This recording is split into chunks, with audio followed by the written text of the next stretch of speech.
Okay, Steve, here's a Jeopardy question for you. The category is legendary comedians for 1,000. And the answer is, they put the mock in democracy. Well, that's too easy, my friend. Of course you're talking about the Capitol Steps. Too easy, you say? You forgot to put your answer in the form of a question. You lose.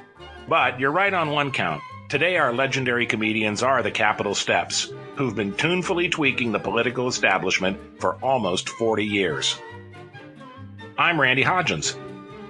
And I'm Steve McClellan. And when Bill Strauss and Elena Newport put together a satirical song review for their 1981 office holiday party, they could hardly have known they were launching a comic institution. Of course, their office was the Senate Foreign Relations Committee, so the satirical targets were ripe indeed. But while the group had great material, it still needed a name. Unfortunately, a recent scandal saw then-Congressman John Jenrette busted for having sex with his wife on, you guessed it, the Capitol Steps. The Capitol Steps established their formula early on. Take familiar pop tunes, add finely crafted satirical lyrics, include far better than needed musicianship, and keep the material fresh with a new release each year. Here's a clip from an early album. Oh, little Jackie Kemp, he loved his idle Dutch, his steely nerves, his laughter curves, his mystic magic touch. Together they would baffle Paul Volcker of the Fed, who watched them turn the budget books from black ink into red.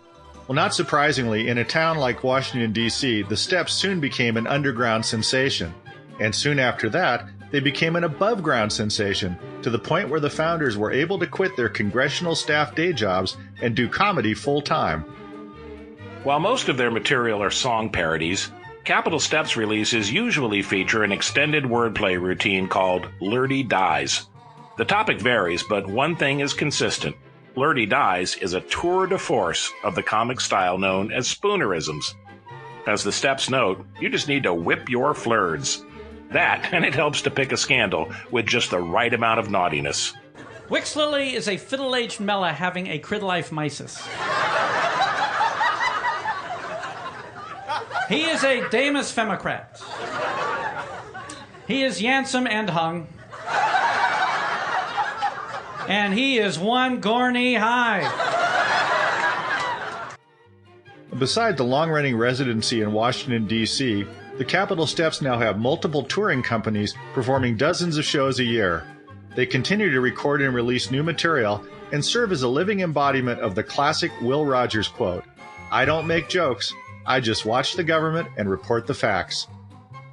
You can find out more about the Capitol Steps and all our comedy legends, including video clips and extended audio cuts, at laughtracksradio.com. Thanks for listening, and until next time, it's goodbye from me. And it's goodbye from him. Goodbye, everybody.